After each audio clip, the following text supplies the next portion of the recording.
Bonjour à tous. Alors, me voilà comme prévu pour rebondir sur la citation que je vous ai proposée hier, puisque c'est un groupe d'éveil, c'est un groupe de mise en action, c'est un groupe de partage aussi, dans une énergie positive, optimiste. Ça ne veut pas dire que c'est facile d'être optimiste, mais ça veut dire qu'on a une vision sur les choses et qu'on va œuvrer pour que les choses se passent selon cette vision. Et donc, naturellement, comme vous l'aurez compris, la vision que je vous propose d'avoir, en espérant que c'est aussi la vôtre, si vous êtes là, j'imagine que oui, c'est d'imaginer justement un monde meilleur, de savoir ce dont ce monde a besoin. Il a besoin de réparation, il a besoin de logique, il a besoin de cohérence, d'alignement, il a besoin de recréer du lien, il a besoin de protection, il a besoin de revenir au sacré, il a besoin de préserver l'innocence. Euh, voilà, je pourrais encore continuer parce qu'il y a beaucoup à dire, mais ce n'est pas l'objet de ce petit live. On en fera un autre si vous voulez, et puis même en salon, comme ça vous pourrez y participer. Alors, la citation en question, je vais vous la relire. Vous n'êtes pas responsable de ce qui vous a blessé quand vous étiez enfant. Vous êtes responsable d'aller soigner vos blessures d'enfance pour que cela n'impacte pas les générations suivantes. Donc ça, c'est une réflexion de Lucie Allard, pardon. Et ça m'a semblé intéressant, en fait, comme propos pour enclencher vraiment une discussion entre nous sur finalement quel est notre impact dans le monde et comment ça marche. Alors, voilà ce que j'ai à vous dire. Donc déjà, le mot responsable, ça m'interpelle parce que ça va chercher un coupable quelque part. Qui dit coupable dit victime. On est sur un triangle grammatique. C'est pas terrible. Donc, l'idée, en fait, c'est d'être plutôt dans un regard ouvert, de conscience pour juste comprendre, saisir ce qui se passe, ce qui se joue, et pour que chacun puisse aussi transposer ça à sa propre vie et voir finalement ce qu'il peut faire, ce qu'il aimerait faire, ce qu'il a à faire. Donc, vous n'êtes pas responsable de ce qui vous a blessé. Il y a des événements qui nous arrivent, des épreuves, des maltraitances, des harcèlements, des injustices arbitraires, des moments de précarité, des choses comme ça. Et forcément, ces moments-là, ils vont laisser des traces dans notre vie, dans notre psychologie, et ça va amener en fait une blessure active. Alors, les 5 blessures de Lise Bourbeau, qui les a très bien décrites et qui sont des grands paquets en réalité, vous avez la blessure de rejet, d'abandon, d'injustice, de trahison et d'humiliation. On en a tous vécu plusieurs, voire toutes. Et quelque part, ça a marqué suffisamment profondément nos vies pour que ça continue d'agir avec le temps.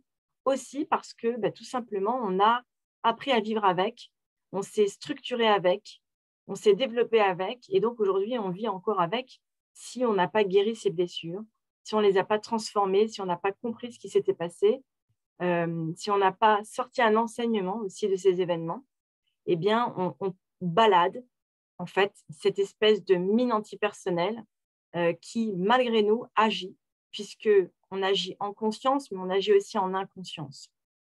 Et c'est ça aussi que je trouvais intéressant dans ce message, c'est qu'on vous dit, vous n'êtes pas responsable de ce qui vous a blessé quand vous étiez enfant, mais vous êtes responsable d'aller soigner vos blessures pour que cela n'impacte pas les générations suivantes. Ça, c'est hyper important, la notion d'impact. Donc, si on se décolle de la situation citée, un enfant blessé et les impacts que ça a ensuite, et qu'on regarde d'une manière un petit peu plus générale les choses, voilà ce que j'ai envie de vous rapporter à ce moment-là. En réalité, chaque personne, chaque individu transmet au monde, communique tout ce qu'il est, tout ce qu'il transporte, tout ce qu'il comporte, tout ce que nous contenons. Qu'est-ce qu'on contient? On a un code génétique. Dans ce code génétique, on a des informations qui nous ont été transmises aussi de manière émotionnelle, dans les caractères, les histoires de vie par nos aïeux. On a aussi notre propre énergie qui est conditionnée par notre état d'esprit, par notre santé mentale, par notre paix intérieure ou notre cacophonie intérieure. Tout ceci, en fait, irradie. En fait, on est émetteur, ça irradie, en fait, malgré nous, à tout moment. Et c'est comme ça que quand vous vous approchez de quelqu'un, des fois, vous pouvez vous sentir mal Vous pouvez vous sentir des fois stressé, tendu, en insécurité, parce que vous êtes justement confronté à une énergie d'un lieu ou d'une personne qui justement communique des éléments qui n'arrivent pas forcément à votre conscience intellectuelle, mais qui sensoriellement, vous arrivez à les capter. Et finalement, c'est ça le système dans lequel on est. Donc moi, là actuellement, je suis en train de vous transmettre plein de choses de qui je suis, de ma manière d'être, de ma façon de penser, de mon caractère, de ce que je porte en moi, de ma lumière, et puis aussi de mes vulnérabilités naturellement. Hein. Et chacun le fait en fait. Hein. Donc on est transporteur de quelque chose. Donc vous connaissez l'expression trimballer ses casseroles. Ben voilà, cette musique, ling, ling, ling, ling, c'est nos énergies qu'on arrive à capter quand on est en pâte en plus, hein, quand on a une super empathie. On sent tout de suite les choses, on sent tout de suite les gens. Moi, par exemple, si j'ai quelqu'un derrière moi, je sais qu'il y a quelqu'un derrière moi, quoi. Je le sens. Et quand c'est une personne négative, pour une raison ou pour une autre, je le sens aussi. Et maintenant, j'arrive aussi à déterminer quelle est cette négativité, qu'est-ce qu'elle me raconte. Et si je me retourne et que je vois plusieurs personnes, je sais exactement de qui il s'agit. Vous voyez? Donc, tout ça, ça s'aiguise, ça se travaille aussi avec le temps, ça s'affine, surtout pour que ça soit plus un bloc qui vous envahisse, mais que ça soit vraiment quelque chose de plus discerné, de plus fin et du coup de moins envahissant parce que du coup, vous savez que ça ne vous appartient pas, mais vous le captez. Hein. Donc, vous voyez, on est un peu des transitoires. On est à la fois des émetteurs et à la fois des récepteurs. Et ça, il faut l'avoir à l'esprit. Parce que même dans votre empathie, vous pouvez émettre aussi des choses et pas que recevoir de l'autre. Donc, par rapport au sujet là d'aujourd'hui, qu'est-ce qu'on véhicule? Qu'est-ce qu'on transmet? Qu'est-ce qu'on irradie? On irradie une énergie. On irradie des informations, des codes aussi. Hein. Quand les personnes sont des personnes avec une certaine sagesse, elles transmettent des codes et leur simple contact permet la transformation de l'autre ou la mise en mouvement de l'autre ou la montée en conscience de l'autre. C'est en ça aussi qu'on est inspirants les uns pour les autres.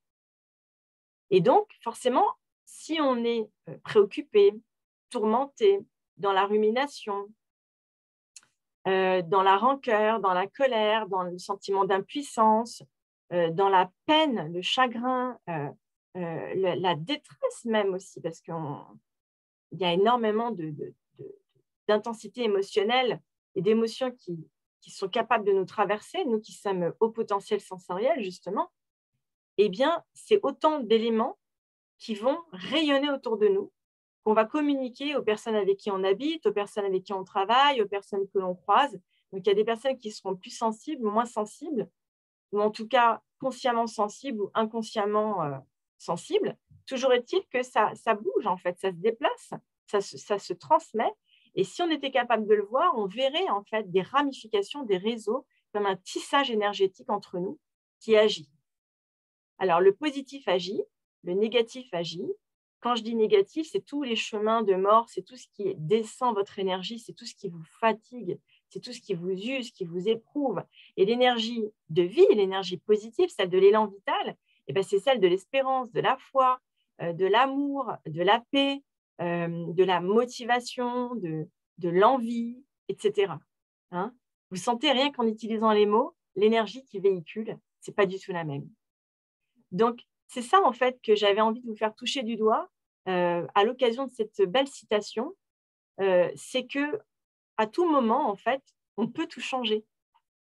C'est qu'à tout moment, notre réalité peut aussi changer à chaque instant. Pourquoi? Parce qu'elle vient se nicher dans nos pensées. Nos pensées ont un pouvoir d'action sur notre histoire, sur nos aïeux et aussi, du coup, sur les personnes qui nous entourent et sur l'avenir collectif. Et là, il y a vraiment une clé fondamentale qu'il faut vraiment réussir à capturer, c'est que personne n'est neutre dans cette histoire. Ce que l'on vit actuellement collectivement, eh bien, quelque part, c'est le résultat, en fait, de tout le cumul de nos vies présentes et passées, de tout ce qu'on a été, de tout ce qu'on a véhiculé, de tout ce qu'on a pensé, de tout ce qu'on a ressassé. C'est comme si ça avait créé une espèce de boule boueuse et qu'aujourd'hui, cette boue, en fait, est partout. Elle est en nous, elle est dans nos relations, elle est dans nos institutions, dans nos organisations, dans nos structures, elle est un peu partout. Et c'est ça justement qu'on doit nettoyer, à commencer par nous, pour pouvoir évoluer dans un environnement intérieur le plus sain possible, le plus propre possible, le plus éclairé, le plus en santé, le plus beau, le plus doux, le plus bon possible, pour qu'il y ait de plus en plus de gens comme ça qui transportent ça avec eux, qui communiquent ça avec eux. Et c'est ça justement, rien que en étant ça, on participe à la guérison du monde, à son élèvement énergétique, à la qualité de nos relations, à la qualité de nos idées, de nos initiatives, et ainsi de suite. Puisque comme tout communique, le négatif communique comme le positif communique. Donc, plus il y a de positifs qui communiquent, moins le négatif aura son effet. Et on arrive à faire un contrebalancier. Donc voilà, je vais m'arrêter pour aujourd'hui parce que moi, je suis bavarde en plus et je pourrais continuer encore pendant des heures parce que j'ai toujours des nouvelles idées qui arrivent. Mais il faut que je me contienne pour qu'au moins, voilà, vous ayez une capsule qui ne soit pas trop longue et qu'elle se glisse facilement dans votre organisation de votre journée. Alors, j'espère pouvoir vous lire dans vos commentaires en réaction à mon message. N'hésitez pas à rebondir aussi sur les écrits d'autres personnes. J'ai vu que Vincent avait énormément examiné cette question-là de l'impact que l'on peut avoir, de la responsabilité, est-ce qu'on est responsable ou pas. Vous voyez, ce n'est pas forcément le tout d'avoir des réponses, mais c'est de se poser des questions. Moi, je trouve que notre capacité à s'étonner, c'est un garde-fou majeur. Notre capacité à se questionner, alors que ça nous nuit par ailleurs, hein, quand on se pose trop de questions et qu'on n'en peut plus, quoi, on est fatigué. Mais c'est quand même à la base une qualité merveilleuse qui nous donne justement la possibilité de faire changer les choses, de faire évoluer notre propre esprit et ensuite justement les autres à travers ce qu'on peut inspirer, à travers ce qu'on peut transmettre, que ce soit par la musique, par un écrit, dans un métier ou quoi que ce soit d'autre. Alors, je vous dis à très, très bientôt. Au plaisir de vous lire. Et puis, je vous fais une petite capsule très bientôt sur un sujet complémentaire. À bientôt. Portez-vous bien.